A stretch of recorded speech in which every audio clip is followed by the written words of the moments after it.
আরে ভাই, তুমি পৃথিবীতে আসছো যার মাধ্যমে তোমার প্রেম, ভালোবাসা, চাওয়া পাওয়া, দেন দরবার সব কিছু হবে তার সাথে। তুমি তাকে ভুলে গিয়ে তার জায়গায় তুমি তোমার প্রেমিক আর প্রেমিকাকে রেখেছো, তুমি অমুককে রেখেছো, তমুককে রেখেছো। আল্লাহ তাআলার গায়রতে লাগে, একটা ব্যক্তিত্বে লাগে, এই জন্য আল্লাহ তাআলা তাকে ছেড়ে দেন, আর তার ইবাদত করার দিকে ফিরে আসতে পারে না। দেখেন না, যারা এই জাতীয় কাজের মধ্যে পড়ে যায় তারা ফিরে আসতে পারে না। তারা একেবারে শয়তান চূড়ান্ত কাজ করিয়ে, কান্নাকাটি করিয়ে, নাকের পানি চোখের পানি একাকার করানোর পরে এরপরে তারা আমাদের কাছে আসে, হুজুর করে ফেলেছি, এখন কি করব, এখন তো সব শেষ। কারণ আপনি আল্লাহকে ভুলে গেছেন। আপনার হৃদয়ের গহীনে যেই জায়গাটায় একমাত্র আল্লাহ সুবহানাহু ওয়া তাআলার থাকার কথা ছিল, সেই জায়গায় আপনি তাকে সরিয়ে দিয়ে অন্য কাউকে বসিয়ে দিয়েছেন। আল্লাহ তাআলার ব্যক্তিত্বে লাগে, আল্লাহ সুবহানাহু ওয়া তাআলা এটা সহ্য করেন না, পছন্দ করেন না। তো ইব্রাহিম আলাইহিস সালাতু ওয়াস সালাম বলেছেন যে তিনি তো আমাকে জীবন দান করেন, আবার তিনি আমার মৃত্যু দান করবেন, এবং মৃত্যুর পরে আবার তিনি আমাকে জীবন দান করবেন। এটা কারো ক্ষেত্রে আর সম্ভব না, এটা একমাত্র তিনিই পারবেন। এবং তিনি আরেকটা গুরুত্বপূর্ণ কথা বলেছেন, ওয়াল্লাযী আতমাউ আন ইয়াগফিরা লি খাতিআতি ইয়াউমাদ্দিন, যে আমার বিশ্বাস, আমার একান্ত বিশ্বাস, যেদিন হিসাব নিকাশ হবে, যেদিন হিসাব নেওয়া হবে, ওই যে মালিকি ইয়াউমিদ্দিন আমরা বলি না, মালিকি ইয়াউমিদ্দিন, যেদিন হিসাব হবে, হিসাব দিনের মালিক তিনি, আমার বিশ্বাস তিনি সেই দিন আমাকে ক্ষমা করে দেবেন। সুবহানাল্লাহ। সে যদি উপলব্ধি করে তার জীবনের সবকিছুর চাইতে প্রিয় আল্লাহ সুবহানাহু ওয়া তাআলা, জীবনের সবকিছুর ঊর্ধ্বে, সবকিছুর উপরে যিনি, তিনি কে? ওয়াজিলাত কুলুবুকুম, ওয়াজাল মানে হলো হৃদয়টা বিগলিত হয়ে যায়। আপনি দেখছেন যে স্বর্ণ কত শক্ত পদার্থ, অথবা লোহা আকর কত শক্ত, কিন্তু আগুনে যখন আপনি এটা গালাবেন, গালানোর পরে এটাকে যা খুশি এটাকে তাই আপনি বানাতে পারছেন না, নরম হয়ে গেছে। আমাদের হৃদয় কখনো কখনো কঠিন হয়ে যেতে পারে। মুনাফিকের হৃদয় কঠিন হয়, কাফেরদের হৃদয় কঠিন হয়। মুসলমান যখন ঈমানের বিষয়ে তার সামনে আসে, তো ঈমানের ক্ষেত্রে কুফরির বিরুদ্ধে তার হৃদয় কঠিন হয়। কিন্তু সেই মুসলিমের যখন ঈমানের বিষয় আসে, যখন আল্লাহর জিকির, আল্লাহর স্মরণ তার সামনে করা হয়, আল্লাহর কথা তার সামনে আসে, ওয়াজিলাত কুলুবুহুম, তখন ওই লোহার খণ্ডের মতো, ওই স্বর্ণের টুকরার মতন আগুনে দিলে যেভাবে গলে যায়, তার হৃদয়টা সেভাবে বিগলিত হয়ে যায়, একেবারে সে নিজেকে নামিয়ে ফেলে। এরা যখন দুইজন কেউ ঝগড়া করে, আপনি যদি মাঝখানে গিয়ে শুধু বলতে পারেন আল্লাহুম্মা সাল্লি আলা মুহাম্মদ, উযকুরুল্লাহ, আপনি যদি তাদের মাঝখানে এই কথাটা বলতে পারেন, উযকুরুল্লাহ, আল্লাহকে স্মরণ করো, আল্লাহুম্মা সাল্লি আলা মুহাম্মদ, আপনি যদি দরুদ পাঠ করেন, ওরা সাথে সাথে ছেড়ে দিবে। এটা আমি নিজের দেখা, সাথে সাথে ছেড়ে দিবে। আলহামদুলিল্লাহ। আমাদের এই হৃদয়টা এখনো এইভাবে বিগলিত হয় না যে আমাদের মসজিদে এসেও অনেকে মানুষের মোবাইল নিয়ে যায়, স্যান্ডেল নিয়ে যায়, আল্লাহর ঘরে এসে তার হৃদয় বিগলিত হয় না। আমাদের অনেক ক্ষেত্র আছে, মাথায় টুপি আছে, এটাও তো শিয়ার, হ্যাঁ, কিন্তু সে ঘুষ খায়, আছে না ভাই? নামাজ পড়ে আসছে, এসে ঘুষ খাচ্ছে, বলে না এক্সট্রা কিছু দিতে হবে। বাংলাদেশের তো এমন অনেক অফিস আছে, সুন্দর করে লেখা ঘুষ লেনদেন নিষিদ্ধ, আইনত দণ্ডনীয় অপরাধ, আয়াত লিখে রাখছে, কিন্তু এখানে ঘুষ ছাড়া ফাইল ধরে না, আছে না? এইটা ব্যাখ্যা করার কিছু নাই। তার মানে হলো ওই নামাজ, ওই রোজা, ওই হজ, ওই যাকাত, ওই টুপি, জুব্বা, দাড়ি, এগুলো তার জীবনে কোনো কাজে আসে নাই, তার ভিতরে ঈমানই নাই, ঈমান তৈরি হয় নাই। কারণ আল্লাহ তাআলা বলেছেন ইদা যুকিরাল্লাহু ওয়াজিলাত কুলুবুহুম, যে কোনো অবস্থায় তুমি থাকতে পারো, কিন্তু যখন তোমাকে স্মরণ করিয়ে দেওয়া হবে আল্লাহর কথা, তখন তুমি সবকিছু ছেড়ে মাথাটাকে নত করবা। এটা হওয়ার কথা ছিল, কিন্তু তুমি যদি না করতে পারো তুমি মুমিন হতে পারো না। এটা কার কথা ভাই? আল্লাহর কথা। সূরা আনফাল 2 থেকে 4 নম্বর আয়াত। আমি ঠিকানা দিয়ে দিব, আপনারা মিলায় নেবেন, কারণ এই কথাগুলো মিলানোর পরে আমাদের প্রত্যেকের প্র্যাকটিস করতে হবে আসলে ইমানদার হইছি কিনা। আল্লাহ সুবহানাহু ওয়া তাআলা তারপরে বললেন, ওয়া ইযা তুলিয়াত আলাইহিম আয়াতুহু জাদাতহুম ঈমানা। যখন তাদের সামনে আমার আয়াত তিলাওয়াত করা হয় তখন তাদের ঈমান বেড়ে যায়। সুবহানাল্লাহ।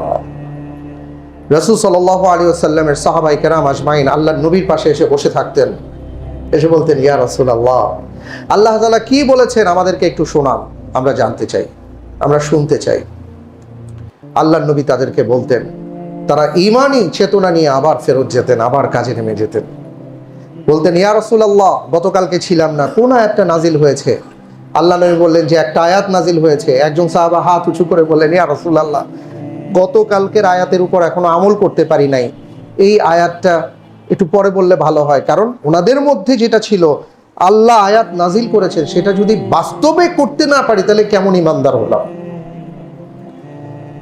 আমরা তো সেই আয়াতের ধারের কাছেই নাই। কোরআন যারা পড়ি, আমাদের মধ্যে একদল আছি শুধুমাত্র তিলাওয়াতের মধ্যেই আমরা শেষ, যে আর পড়ার দরকার নাই, তিলাওয়াত করেছো ব্যাস। আল্লাহ কি এই জন্য কোরআন নাজিল করেছেন? হ্যাঁ, হাদিসের মধ্যে আসছে যে আপনি তিলাওয়াত করলে সোয়াব পাবেন, এটা নিয়ে আলোচনা আছে, আমি ধরে নিচ্ছি অবশ্যই সোয়াব পাবেন। কিন্তু আপনাকে এই 20টা নেকি দেওয়ার জন্য তো আল্লাহ তাআলা কোরআন নাজিল করেন নাই। আপনাকে কোরআনের আয়াত পড়ে ফু দিয়ে পানি পড়া খাওয়ানোর জন্য কোরআন নাজিল হয় নাই। আমার আপনার মৃত্যুর পরে আমার সামনে আপনার সামনে একদল ছেলে পেলে বসে তিলাওয়াত করবে আর আমি কিছুই শুনতে পাবো না। আল্লাহ তাআলা বলছেন, ইন্নাকা লা তুসমিউল মাউতা, হে মুহাম্মদ সাল্লাল্লাহু আলাইহি সাল্লাম, আপনি মৃত মানুষকে কিছু শোনাতে পারবেন না। তো আমি আপনি শুয়ে আছি, আমাদের সামনে তিলাওয়াত হচ্ছে, আমি শুনতে পাচ্ছি না, এইটার জন্য কোরআন নাজিল হয় নাই। চট্টগ্রামে দেখেছি কোরআনকে বগল দাবা করে রমজান মাসে ওনারা কবরস্থানে গিয়ে কোরআন পড়ে। কবরস্থানবাসীর সামনে কোরআন পড়লে ওনারা কোরআন শুনবেন না, এটার জন্য কোরআন নাজিল হয় নাই। আল্লাহ তাআলা কোরআন নাজিল করে বলেছেন, আফালা ইয়াতাদাব্বারুনাল কুরআন আম আলা কুলুবিন আকফালুহা। আমি যে কোরআন তোমাদের উপর নাজিল করেছি এরপরেও কি কোরআন বুঝবে না, নাকি হৃদয়ের মধ্যে তালা লেগে গেছে? আল্লাহু আকবার। আল্লাহ রাব্বুল আলামিন এইভাবে আয়াত নাজিল করেছেন, এরপরেও কি কোরআন বুঝবে না? আপনার আমার প্রশ্ন, কোরআন তো কঠিন। আল্লাহ বলছেন না, ইয়াসসারনাল কুরআন লিযিকরি, কোরআনকে বুঝার জন্য, পড়ার জন্য, অনুধাবন করার জন্য, স্মরণ করার জন্য আমি সহজভাবে নাজিল করেছি। কে বলছে কোরআন কঠিন? আপনি জীবনে কোনোদিন কোরআন নিয়ে বসেছেন? আগে বসুন, আপনি দেখুন, আপনি শুরু করুন, দেখবেন আল্লাহ তাআলা আপনার জন্য কোরআনকে সহজ করে দিয়েছেন। তো এখানে এই কথাটা বলছে যে ওয়া ইদা তুলিয়াত আলাইহিম আয়াতুহু জাদাতহুম ঈমানা, যখন আয়াত তিলাওয়াত করা হয় তখন তাদের ঈমান বেড়ে যায়। অনেকেই, আমি দেখেছি অনেকেই চোখের পানি দরদর করে ফেলেছেন, আমি কেঁদেছি, আপনারা কেঁদেছেন, তাই না? কিন্তু উনি যা তিলাওয়াত করেছেন সেটা যদি আমি আপনি বুঝতাম তাহলে এটার মজাটা আরো বেশি হতো না? তিলাওয়াত শুধু না বুঝে তিলাওয়াত শুনলেই যদি এত মজা লাগে, সেটা বুঝে শুনলে কেমন মজা লাগতো। আজকে আমরা এখান থেকে দূরে সরে আছি। ইমাম সাহেব জান্নাতের আলোচনা করেন, জাহান্নামের আলোচনা করেন নামাজের মধ্যে, কিন্তু আমি আপনি আছি আমার দোকানের হিসাব নিয়ে, ফ্ল্যাটের হিসাব নিয়ে। কারণ কি? অনেকে বলে, হুজুর কি যে হয়, নামাজ পড়তে আসলে ঘুম আসে। তো ঘুম তো আসবেই, ঘুম তো আসবেই। কারণ ওয়াইদা তুলিয়াত আলাইহিম আয়াতুহু জাদাতহুম ঈমানার মধ্যে আমি আপনি পড়ি নাই। তিলাওয়াত হবে, আপনার আমার ঈমান বেড়ে যাবে। ওই ঈমানওয়ালা হতে পারি নাই, কারণ তিলাওয়াতই তো বুঝি না। আমি আপনি কেবল সুরের পাগল, শুধু সুর নিয়ে পিছনে ছুটছি। কিন্তু আল্লাহর কোরআন তো সুরের জন্য আসে নাই, শুধু না বুঝে তিলাওয়াতের জন্য আসে নাই। আল্লাহর কোরআন আসছে বুঝে পড়ার জন্য। তাইলে না আপনার আমার ঈমান বাড়বে। ফজরের নামাজে তেলাওয়াত লম্বা হলে অনেক মুসল্লিদের কষ্ট হয়। ওনারা এসে বলেন, হুজুর আপনি তো ইয়াং মানুষ, সমস্যা নাই, আমরা তো বুড়ো মানুষ, আমাদের কষ্ট হয়। হ্যাঁ, আসলেই কষ্ট হয়, কিন্তু এই কষ্ট তার কষ্ট হতো না যদি তিলাওয়াত তিলাওয়াতে উনি কি বলছেন এটা যদি উনি বুঝতে পারতেন, তাহলে উল্টো ইমাম সাহেবকে এসে বলতেন, ভাই আপনার তিলাওয়াতের পুরো তর্জমাটা কিন্তু শেষ হয় নাই। ওই যে মঞ্জিল বলে, যে মঞ্জিল মানে হলো অধ্যায়, আপনার অধ্যায়টা শেষ হয় নাই, আরো 2টা আয়াত ছিল, ওই 2টা আয়াত পড়লে পুরোপুরিভাবে আমি বুঝতে পারতাম। এখন হয়ে গেছে উল্টো, আমরা উল্টো বলি যে তিলাওয়াত আর একটু সংক্ষিপ্ত করলে ভালো হয়, কারণ আমার ঈমান তো বাড়ছে না। সম্মানিত ভাইয়েরা আমার, বোনেরা আমার, আল্লাহর রাস্তায় আমাকে ক্ষমা করবেন এই কথাগুলো বলার জন্য। আমি আমার নিজের জন্য এবং আপনাদের জন্য এই জন্য বলছি যে আমরা যাকে ঈমান মনে করি, আসলে ঈমান ওটা না। ঈমানের পরিচয় জানতে গেলে আপনাকে ভিতরে প্রবেশ করতে হবে। এই আয়াতে আল্লাহ সুবহানাহু ওয়া তাআলা যা বলেছেন সেটা যদি বুঝেন, তাহলে উপলব্ধি করতে পারবেন যে আমরা আসলে কোন পর্যায়ের, কোন স্তরের ঈমানদার।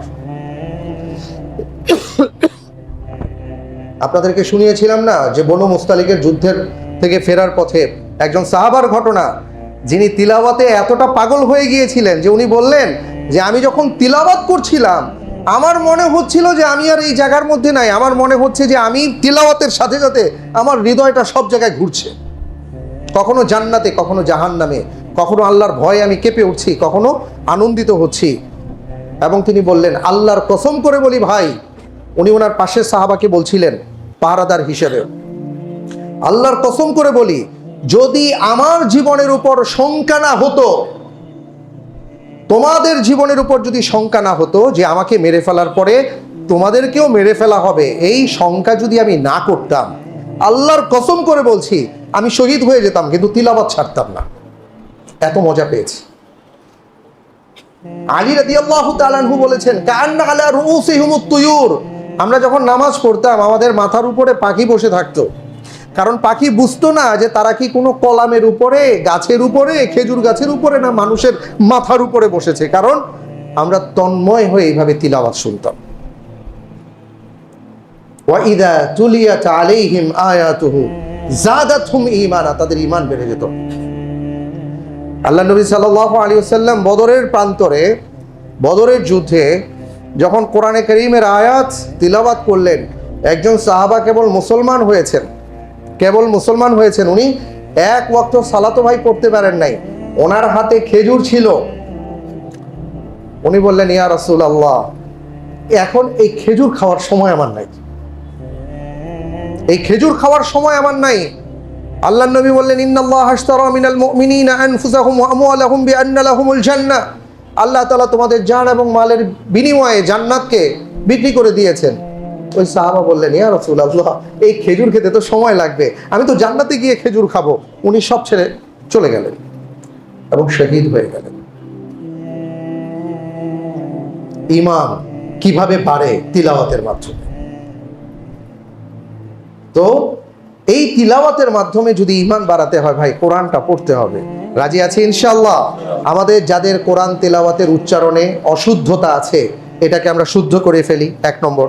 কারণ অশুদ্ধ তিলাওয়াত করলে নামাজও হয় না, অর্থ বিগড়ে যায়। আপনি বলছেন একটা, হবে অর্থ আরেকটা, এইভাবে হবে না। 2 নম্বর বিষয় হলো, প্রতিদিন আপনার যত কাজ আছে করেন, অসুবিধা নেই, আমি ওদিকে যাব না। সব কাজের পরেও আপনি কিন্তু আপনার মোবাইলের পিছনে 3 ঘন্টা সময় দেন গড়ে। এত কাজের ফাঁকেও মোবাইলকে আপনি 3 ঘন্টা সময় দিচ্ছেন। আপনি সব কাজের ফাঁকে আপনি বেশি না, আধাটা ঘন্টা আপনি কোরআনের জন্য দিতে পারবেন।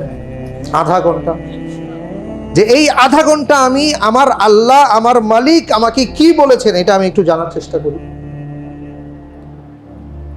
প্রতিদিন এই আমল করতে হবে, প্রতিদিন। যদি প্রতিদিন পড়েন তাহলে কি হবে জানেন? আপনি সূরা বাকারায় একটা আয়াত পড়ে একটা প্রশ্ন পেয়ে গেছেন, এটার উত্তর আপনি খুঁজে পাচ্ছেন না, দেখা গেল সূরা তাহরিমে গিয়ে এটার উত্তর আপনি পাইছেন, 28 পারায় গিয়ে। তা আপনি যদি পুরো কোরআন না পড়েন, আপনি সব প্রশ্নের উত্তর খুঁজে পাবেন না। আপনি যদি প্রতিদিন আধা ঘন্টার জন্য আপনার জন্য আপনি একটু সময় দেন, আপনার ঈমানের জন্য সময় দেন, ইনশাআল্লাহ আপনার ফায়দা হবে। রাজি আছে ইনশাআল্লাহ? আল্লাহ তৌফিক দান করুন, আমিন। ওয়া আলা রাব্বিহিম ইয়াতাওয়াক্কালুন, তার জীবনের সর্বক্ষেত্রে, প্রতিটা কাজে, প্রতিটা কর্মে, প্রতিটা ক্ষেত্রে সে আল্লাহর উপর ভরসা করবে। তিনি তার সকল কাজ যা করার তার নিজের পক্ষ থেকে যা সম্পন্ন করা সেটা করবে। ফাত্তাকুল্লাহ মাস্তাতাতুম, এটাকে বলা হয়। আল্লাহ সুবহানাহু ওয়া তাআলা বলেছেন ফাত্তাকুল্লাহ মাস্তাতাতুম, তুমি তোমার যতটুকু সাধ্যে কুলায় ততটুকু তুমি শ্রম দাও, পরিশ্রম করো, এরপরে তুমি আল্লাহর উপর ভরসা রাখো। হলেও আলহামদুলিল্লাহ, না হলে আলহামদুলিল্লাহ। ওয়া আলা রাব্বিহিম ইয়াতাওয়াক্কালুন, আপনি খুব চেষ্টা করেছেন আপনার এই ব্যবসাটার জন্য, কিন্তু সব চেষ্টার পরেও বিফল হয়েছে, আপনি আল্লাহর উপর ভরসা রাখেন যে এর চেয়ে ইনশাআল্লাহ আল্লাহ তাআলা আমাকে কল্যাণ দান করবেন। এটা হলো মুমিনের পরিচয়। তো এই আয়াতে মুমিনের আয়না কি এটা আল্লাহ তাআলা বলে দিয়েছেন। এখানে আমি জানি আলহামদুলিল্লাহ আমাদের সবারই কম বেশি আয়াতুল কুরসি মুখস্থ আছে না? আলহামদুলিল্লাহ, আলহামদুলিল্লাহ আমরা সবাই আয়াতুল কুরসিটা মুখস্থ করে ফেলবো, এবং শুধু তোতা পাখির মতন মুখস্থ করব না, আমরা বুঝে বুঝে মুখস্থ করব। রাজি আছি সবাই ইনশাআল্লাহ? আর যাদের মুখস্থ আছে অবশ্যই তার অর্থটা আমরা অনুধাবন করে নেব। তখন আপনি এই আয়াতুল কুরসি যখন পড়বেন তখন আপনার ভেতরে ঈমান জাগবে। ওই যে সাহাবায়ে কেরাম, গত সপ্তাহে বলেছি যে একজন সাহাবা যিনি সূরা ইখলাস প্রত্যেক নামাজে পড়তেন, কেন? তিনি বুঝে পড়তেন আর তার ঈমান জেগে উঠত, তার ঈমান বেড়ে উঠত। আপনি আয়াতুল কুরসিটা যদি এইভাবে পড়েন আপনার ঈমান বাড়বে, কারণ আল্লাহ রাব্বুল আলামিন এই আয়াতুল কুরসিতে তিনি তার পরিচয় কিছুটা দিয়েছেন। কোরআনে কারীমের অসংখ্য আয়াত আছে যেখানে আল্লাহ রাব্বুল আলামিন তার পরিচয় সম্পর্কে জানিয়েছেন। এর মধ্যে গুরুত্বপূর্ণ একটা হলো আয়াতুল কুরসি। এখানে আল্লাহ সুবহানাহু ওয়া তাআলা কি বলেছেন? আল্লাহ, প্রথমেই তিনি তার নাম তুলে ধরেছেন আল্লাহ, তিনি হলেন সেই মহান মালিক। লা ইলাহা ইল্লাহু, তিনি ছাড়া আর কোনো ইলাহ নেই। অর্থাৎ তোমার মালিক একজন, তিনি কে? আল্লাহ। লা ইলাহা ইল্লাহু, তিনি ছাড়া আর কোনো ইলাহ নেই। একজনই তোমার মালিক এবং সব কিছু তিনি তোমার দেখাশোনা করেন। কেন? আল হাই আল কাইয়ুম, দুটো শব্দ এখানে এসছে, তার দুটো গুণ আসছে। আল হাইয়ু মানে হলো চিরঞ্জীব, মৃত্যু কখনো তার স্পর্শ করতে পারে না তাকে, তিনি সবসময় থাকবেন, আগেও ছিলেন, এখনো আছেন, পরেও থাকবেন, শুরুও নাই শেষও নাই। আল কাইয়ুম, এরপরে আল্লাহ তাআলা তার পরিচয় সম্পর্কে বলেছেন শুধু তিনি স্থিতিশীল আছেন, তিনি আছেন ব্যাপারটা এমন না। আল কাইয়ুম মানে তিনি দায়িত্ব পালন করছেন। অর্থাৎ আল কাইয়ুম মানে যিনি আর কি আমরা যেটাকে বলি যে পর্যবেক্ষক, অর্থাৎ তিনি তার দায়িত্ব এমনভাবে পালন করছেন যে এই দায়িত্ব চলছে, তিনি পালন করছেন, এটার কোনো শেষ নাই। প্রশ্ন হলো, আচ্ছা তিনি যে দায়িত্ব পালন করছেন, আমরাও তো দায়িত্ব পালন করি, 12 ঘন্টা দায়িত্ব পালন করার পরে তো দেখা যায় যে আমার মধ্যে ঝিমুনি আসে, আমার মধ্যে একটু ক্লান্তি আসে, আমার মধ্যে একটু ঘুম ঘুম ভাব আসে। আল্লাহ সুবহানাহু ওয়া তাআলার কি এটা হতে পারে? আল্লাহ তাআলা নিজে জবাব দিয়েছেন, লা তাখুযুহু সিনাতুন ওয়ালা নাওম। তোমার মালিক হলেন এমন মালিক, এই যে বিশাল বিশ্ব ব্রহ্মাণ্ড পরিচালিত হচ্ছে, দেখা না দেখা যে জগৎগুলো আছে, তার গোটা জগৎসমূহ আল্লাহ তাআলা যে পরিচালনা করছেন, এই ক্ষেত্রে তার কোনো ক্লান্তি নেই। লা তাখুযুহু সিনাতুন, কোনো তন্দ্রা আসে না, তার ঝিমুনি আসে না। কারণ আপনি যদি, আপনাকে দায়িত্ব দেওয়া হয়েছে যে আপনি গ্লাস নিয়ে দাঁড়িয়ে থাকেন, তা আপনি দাঁড়িয়ে রইলেন, কতক্ষণ দাঁড়িয়ে থাকবেন? দাঁড়িয়ে থাকতে থাকতে থাকতে থাকতে একসময় ঝিমুনি আসলো, গ্লাস নড়ে গেল, গ্লাসটা তো নড়ে যেতে পারে। আল্লাহ সুবহানাহু ওয়া তাআলা বলেছেন লা তাখুযুহু সিনা, তোমরা তোমাদের মতন আমাকে মনে করো না, লাইসা কামিসলিহি শাই, আমার সাথে কোনো কিছুর তুলনা হবে না, আমার কোনো তন্দ্রা নেই। ওয়ালা নাওম, কোনো ঘুম নেই, আমার ঘুমের প্রয়োজন হয় না, আমার তন্দ্রার প্রয়োজন হয় না, তোমাদের দরকার, আমি সেটা তোমাদেরকে দিয়ে দিয়েছি।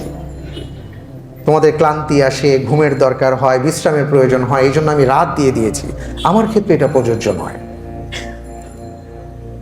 তুমি রাতের অন্ধকারে ইবাদত করবে, তোমার যদি মনে হয় আল্লাহ মনে হয় এই সময় একটু বিশ্রাম নিচ্ছেন, উনি কি আমাকে দেখবেন? নাউযুবিল্লাহ, এটার সাথে আল্লাহ সুবহানাহু ওয়া তাআলার কোনো সম্পর্ক নেই। তুমি যখন যেখানে ওয়ামা তাসকুতু মিন ওয়ারাকাতিন, একটা পাতা পড়েছে কোথাও, ইল্লা ইয়ালামুহা, কোথায় পাতাটা পড়েছে সেটা আল্লাহ রাব্বুল আলামিনের জ্ঞানে আছে। সুবহানাল্লাহি ওয়ালা হাববাতিন ফি যুলুমাতিল আরদ। আপনার ঘরে অনেক সময় পিঁপড়া আসে, কোন দিক দিয়ে আসে আমি বলতে পারি না।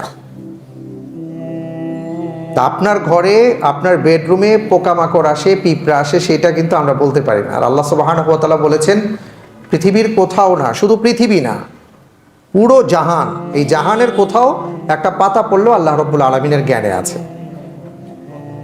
কোন জমিনের নিচ থেকে একটা বীজ বপিত হয়েছে, সেটাও আল্লাহ তাআলার জ্ঞানে আছে। আল্লাহু আকবার। ওয়ালা নাওম, তার কোনো ঘুম নেই, তার কোনো তন্দ্রা নেই। আপনার আমার মালিক এমন, এরপরেও আমরা বুঝতে পারি না। লাহু মা ফিস সামাওয়াতি ওয়া মা ফিল আরদ। আজকে যে আকাশ নিয়ে যুদ্ধ হয়, যে জমিন নিয়ে যুদ্ধ হয়, যারা যুদ্ধ করেন, যারা করায়ত্ত করার চেষ্টা করেন, আল্লাহ রাব্বুল আলামিন বলেছেন এই তো সব আমার। লাহু মা ফিস সামাওয়াতি ওয়া মা ফিল আরদ।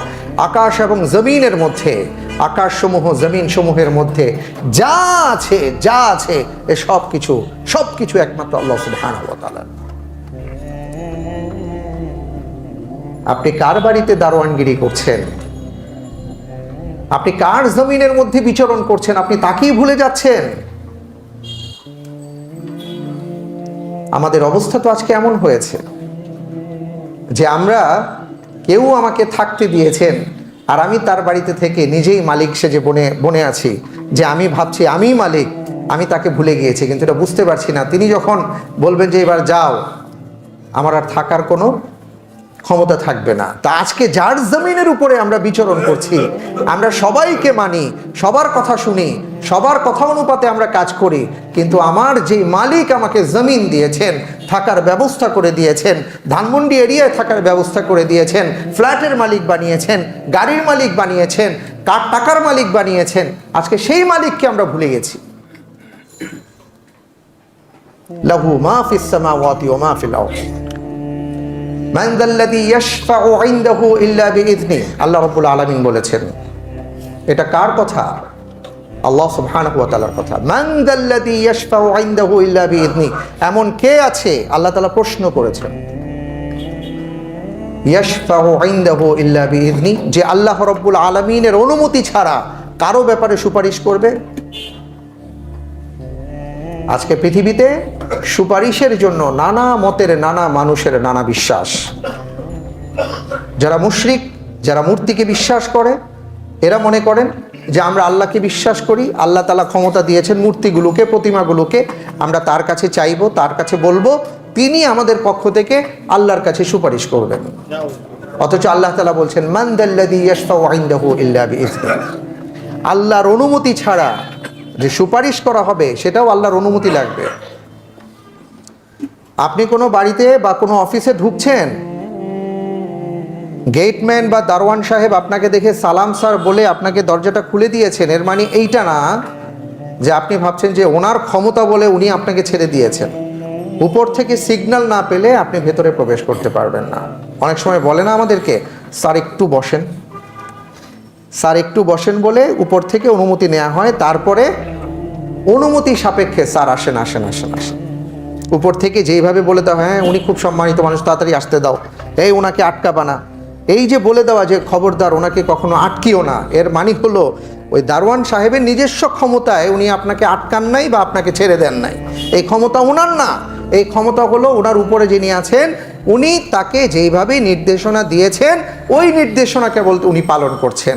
আজকে পৃথিবীতে আমরা যারা মনে করছি যে অমুক আমার সুপারিশকারী, অমুক আমার সুপারিশকারী, উনি আমাকে সুপারিশ করতে পারবেন, আল্লাহ তাআলা বলছেন কে এমন আছে আমার অনুমতি ছাড়া কারো ব্যাপারে সুপারিশ করবে?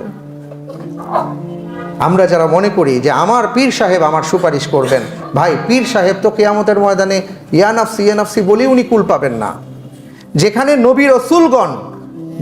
নবী রাসূলগণ একমাত্র মুহাম্মদুর রাসূল সাল্লাল্লাহু আলাইহি ওয়াসাল্লাম ছাড়া সমস্ত নবী রসুলগণ বলবেন সাল্লিমনি। বুখারীর হাদিস খুলে দেখেন, আমার কথা না, বুখারীর মধ্যে এসছে, সমস্ত নবী রসুলগণ বলেছেন সাল্লিমনি, ও আল্লাহ আজকে আমাকে নিরাপত্তা দান করেন। সমস্ত উম্মাহ ছুটে যাবেন, আদম আলাইহিস সালাতু ওয়াস সালাম থেকে নিয়ে ঈসা আলাইহিস সালাতু ওয়াস সালাম পর্যন্ত প্রত্যেক নবী রসুলগণ বলবেন, আমার জীবনে আমি এই কাজটা করে ফেলেছিলাম, আমি এখন আল্লাহ রাব্বুল আলামিনের কাছে লজ্জিত, আমি কি বলবো? কারণ আল্লাহ তাআলাকে কখনো এমতো অবস্থায় আমরা কোনো সময় কল্পনাও করি নাই, চিন্তাও করি নাই, আজকে কঠিন অবস্থা, আমি পারবো না, অমুকের কাছে যাও, অমুকের কাছে যাও। উম্মাহ শুধু ছুটতে থাকবেন, ছুটতে থাকবেন, এই নবী থেকে সেই নবী, ওই নবী থেকে আরেক নবী, ওই নবী থেকে ওই রসুল, এইভাবে তারা যেতে থাকবেন। এর মাঝে হঠাৎ করে শব্দ পাবেন যে তারা কে যেন বলছে উম্মতি উম্মতি উম্মতি উম্মতি উম্মতি। কে আমার উম্মত উম্মত উম্মত উম্মত বলছেন? উম্মত ছুটতে থাকবে, ছুটে গিয়ে দেখবেন একজন ব্যক্তি আছেন যিনি আল্লাহ রাব্বুল আলামিনের কাছে এমনভাবে আছেন, কখনো হাত তুলে আল্লাহর কাছে বলছেন, কখনো সেজদার মধ্যে বলছেন, হে আল্লাহ আমার উম্মত গুনাহগার, আপনি আমার উম্মতকে মাফ করে দেন। আর তিনি কেউ নন, মুহাম্মাদুর রাসূল সাল্লাল্লাহু আলাইহি ওয়াসাল্লাম। সম্মানিত ভাই এবং বোনেরা, কিন্তু আমার সেই মুহাম্মাদুর রাসূল সাল্লাল্লাহু আলাইহি ওয়াসাল্লাম চাইলেই আপনার ব্যাপারেও তিনি সুপারিশ করবেন না, যতক্ষণ না আল্লাহ রাব্বুল আলামিনের পক্ষ থেকে আপনার ব্যাপারে সিগন্যাল আসবে। হাদিস, রাসূল সাল্লাল্লাহু আলাইহি ওয়াসাল্লাম বলেছেন, যেমন কিছু উম্মতের ব্যাপারে আমি চিনব তাদেরকে যে তারা আমার উম্মাহ, আমি তাদের কাছে এগিয়ে যাব, তারা আমার দিকে এগিয়ে আসবে, সাহাবাই ফেরেশতাগণ মাঝখানে দাঁড়িয়ে যাবেন, ইয়া রাসূলুল্লাহ, যাবেন না, তাদের ব্যাপারে অনুমতি নাই। কেন তাদের ব্যাপারে অনুমতি নেই? কেন? আপনি জানেন না যে আপনি চলে আসার পরে এরা কি কি কাজ করেছে? তারা দ্বীনের ব্যাপারে এমন বাড়াবাড়ি করেছে যেটা দ্বীনের মধ্যে ছিল না, আপনি তাদের ব্যাপারে সুপারিশ করবেন না। তখন রাসূল সাল্লাল্লাহু আলাইহি ওয়াসাল্লাম বলবেন, আমার থেকে তাদেরকে দূরে সরিয়ে দাও। আল্লাহ রাসূল সাল্লাল্লাহু আলাইহি ওয়াসাল্লাম নিজে বলেছেন, তো মান যাল্লাযী ইয়াশফাউ ইনদাহু ইল্লা বিইজনি। ও ভাইরা আমার, আপনি কি ভাবছেন কার সুপারিশ আপনি নিয়ে যাবেন? আল্লাহ তাআলার গোলাম হিসেবে জীবন যাপন করেন, আল্লাহ তাআলাই আপনার ব্যবস্থা করে দিবেন। শুধু তাই নয়, আপনি যদি সেই মর্যাদাপূর্ণ গোলাম হতে পারেন, আল্লাহ তাআলা আপনাকেও মর্যাদা দিবেন যে ঠিক আছে আমি তোমাকে মাফ করলাম, তুমি কয়েকজনের ব্যাপারে সুপারিশ করো। সুবহানাল্লাহ। কিন্তু সেইভাবে তো আমাদের তৈরি হতে হবে। আমরা মনে করেছি কি আমাদের সমাজে এমন অনেকেই আছেন, আমরা না বুঝে এই কাজটা করছি, আল্লাহ তাআলা আমাদেরকে ক্ষমা করুন। আমি ভাবছি আমার ওই প্রথম ফসল, প্রথম ব্যবসায়িক টাকা, প্রথম কিছু একটা হলো, লাভ হলো, এটা যদি একটা বিশাল অংশ আমি আমার পীর সাহেব বাবার কাছে গিয়ে যাই, বাবা আমাকে সুপারিশ করবেন। ভাই বিশ্বাস করেন, বাবা কেন, বাবার বড় বাবাও সেই দিন কোনো কিছু করতে পারবেন না, সবাই তো নিজেকে নিয়ে ব্যস্ত থাকবেন। আপনি কোথায় যাবেন সুপারিশের জন্য? কবরের কাছে যাচ্ছেন। আল্লাহর রাসূল সাল্লাল্লাহু আলাইহি ওয়াসাল্লাম বলেছেন, আমার কথা না, আমি আমার কথা বললে আপনারা আমাকে জিজ্ঞেস করতে পারেন, আমি দলিল দিয়ে দিচ্ছি। আমরা কবরের কাছে গিয়ে অনেকে বলি না যে বাবা এটা দেন সেটা দেন, অনেকে বিশাল বড় এই কি কবরের উপর সামিয়ানা দেয়। আচ্ছা এই সামিয়ানা তার কি কাজে লাগে আমার তো বুঝে আসে না। এটা কি তাকে ছায়া দিবে? কবরের উপর সামিয়ানা টাঙানো হয়, ফুল দেওয়া হয়, এইটা দেওয়া হয়, সেটা হয়, বড় বাবা ছোট বাবা, ইন্ডিয়াতে গিয়ে এই গরম বাবা, অনেক ধরনের ব্যাপার স্যাপার আছে যে উনি খুব গরম, কিন্তু কবরের মধ্য থেকে গরম দিলে আপনি উড়ে যাবেন। এই যে ফাইজলামিগুলো আমরা কেন বুঝি না? কেন এই কোরআনে কারিমের আয়াত থাকা সত্ত্বেও বুঝতে পারছি না? মান যাল্লাযী ইয়াশফাউ ইনদাহু ইল্লা বিইذনি। আল্লাহ ছাড়া কেউ সুপারিশ করতে পারবেন, আল্লাহ যাকে অনুমোদন দেবেন তিনি ছাড়া। এটা কেন বুঝতে পারছি না? রাসূল সাল্লাল্লাহু আলাইহি ওয়াসাল্লাম বলেছেন, আমরা যে কবরের কাছে যাই, আল্লাহর রাসূল বলেছেন, আরে কবরবাসীর কাছে তুমি কি চাইবা? কবরবাসী তোমার দিকে তাকিয়ে আছে। কারণ কবরবাসীর অবস্থা হলো ডুবে যাওয়া ব্যক্তির মতন, যে উনি ডুবে যাচ্ছেন, সাঁতার জানেন না, এখন যা পান খড়কুটো ওইটা ধরে কোনো মতন ভেসে থাকার চেষ্টা করছেন। প্রত্যেক কবরবাসীর এই অবস্থা। পৃথিবীর মধ্যে এমন কোনো মানুষ আছে যে এমন পরিমাণ আমল করেছেন, উনি আল্লাহর কাছে বলবেন যে হে আল্লাহ আমি এত আমল করেছি, আমার আমলের বিনিময়ে আপনি জান্নাত দেন? আল্লাহ রাব্বুল আলামিন যদি বলেন যে ওজন করো, তাহলে তো আমরা ধরা খেয়ে যাব। এই জন্য প্রত্যেকটা মানুষের চাওয়া পাওয়া, বিশেষ করে কবরবাসীর চাওয়া পাওয়া হলো যে আমরা যেন তাদের জন্য দোয়া করি। আপনি তার কাছে দোয়া চাইতে যান, উনি আপনার দোয়ার মুখাপেক্ষী। ইন্নাকা লা তুসমিউল মাউতা, আপনি মৃত ব্যক্তিকে শোনাতে পারবেন না। আপনি যা করছেন আল্লাহ চাইলে সেটা তার কাছে পৌঁছে দেবেন যদি আল্লাহ চান, কিন্তু মৃত ব্যক্তি চাইলেই আপনার কথা শুনতে পাবেন না। আপনি কার কবরের কাছে গিয়ে চাচ্ছেন, কার কাছে সুপারিশ চাচ্ছেন? এই জন্য বলবো, দয়া করে কোরআন পড়েন, দেখবেন যে সব ক্লিয়ার হয়ে গেছে। আল্লাহর কথা বুঝতে হবে। আল্লাহ সুবহানাহু ওয়া তাআলা বলেছেন যে মান যাল্লাযী ইয়াশফাউ ইনদাহু ইল্লা বিইذনি। নিজেকে আসুন আমরা সেইভাবে তৈরি করি যাতে করে সেই দিন আল্লাহ রাব্বুল আলামিন আমাদেরকে ক্ষমা করে দেন। রাসূল সাল্লাল্লাহু আলাইহি ওয়াসাল্লাম দেখে আমাদেরকে বলেন, হ্যাঁ আমি তোমার ব্যাপারে আল্লাহ সুবহানাহু ওয়া তাআলার পক্ষ থেকে জেনেছি, তুমি আসো, আমি তোমার জন্য আল্লাহ রাব্বুল আলামিনের কাছে সুপারিশ করব। সুবহানাল্লাহ। সেইভাবে যেন আল্লাহ তাআলা আমাদেরকে আমল করার তৌফিক দান করেন। আল্লাহুম্মা আমিন। আল্লাহ রব্বুল আলামিন তার ক্ষমতা সম্পর্কে বলেছেন, ইয়ালামু মা বাইনা আইদিহিম ওয়া মা খালফাহুম। কোনো বিষয় তার থেকে গোপন নাই, কোনো কিছুই তার থেকে গোপন করা যায় না, কোনো কিছু তার থেকে গোপন করা যায় না। আমরা অনেক সময় মনে করি, যাক আমার স্ত্রী ব্যাপারটা জানে নাই, আমার ছেলেরা জানে নাই, মেয়েরা জানে নাই, আমার অফিসের বস জানে নাই, আমার পার্টনার জানে নাই, অথবা অমুককে থাক জানাইছি, আমার নেতা জানে নাই, নেতা মনে করে অমুক জানে নাই। অর্থাৎ এই যে জানাজানির আর গোপনের ব্যাপারটা, আল্লাহ তাআলা বলছেন আমার কাছে কোনো কিছু গোপন নাই, সব আমার কাছে আছে। সেই দিন যদি আল্লাহ তাআলা এগুলা তুলে ধরেন, আমাদের কি অবস্থা হবে? কি অবস্থা হবে? আমাদের মালিক হলেন এমন মালিক যার এত বিশাল ক্ষমতা, কোনো কিছু তার কাছে গোপন নাই। আজকে আমরা দেখেন, বাবা জানলে কি হবে, মা জানলে কি হবে, সন্তান জানলে কি হবে, স্ত্রী জানলে কি হবে, স্বামী জানলে কি হবে, বন্ধু জানলে কি হবে, এইটা চিন্তা করে গোপনে অনেক কিছু করি। কিন্তু সব কিছু বাদ দিয়ে যদি আমি এটা মনে করতাম আমার মালিকের কাছে তো কোনো কিছু গোপন নাই, তা আমি কিভাবে এই অপরাধটা করব? তাহলেই তো হতো না। কেন হয় না? কেন আমি অন্যের কাছ থেকে গোপন করার চেষ্টা করছি? কারণ আমার সেই পর্যায়ের ঈমান উন্নীত হয়নি যে আমি মনে করব যে আমার আপনজনেরা দেখার চাইতে সবচেয়ে বড় যিনি আপন, যিনি আমাকে এই পর্যন্ত লালন পালন করে নিয়ে এসছেন, একটা চমৎকার উনি সমাপ্তি ঘটাবেন, উনি আমাকে দেখছেন, এই বিশ্বাসটা আমাদের ভিতর নাই। কারণ ঈমানের গড়বড়তা। আল্লাহ রাব্বুল আলামিন আমাদেরকে বুঝার তৌফিক দান করুন। আমরা সবাই বলি আল্লাহুম্মা আমিন। এরপর আল্লাহ সুবহানাহু ওয়া তাআলা বলেছেন, ওয়ালা ইউহিতুনা বিশাইইম মিন ইলমিহি ইল্লা বিমা শা। তিনি যা চান তিনি তাই করতে পারেন। তার জ্ঞান সবাইকে পরিবেষ্টন করে রেখেছে, কিন্তু আমাদের জ্ঞান তাকে কিছুতেই পরিবেষ্টন করতে পারবে না। লা তুদরিকুহুল আবসার ওয়া হুয়া ইউদরিকুল আবসার। আল্লাহু আকবার। এই পর্যন্ত আজকে আমরা আলোচনা শুনলাম। আয়াতুল কুরসির আরও কিছু আয়াত আছে এবং এগুলো আমাদের জানা দরকার যে আমাদের মহান মালিক তিনি কে, তিনি কত বড়। আলহামদুলিল্লাহ আমরা জানি যে আমাদের মহান মালিক আমাদেরকে আরেকটা নিয়ামত দিয়ে ধন্য করেছেন। সেই নিয়ামতের নাম হলো স্বাধীনতার নিয়ামত।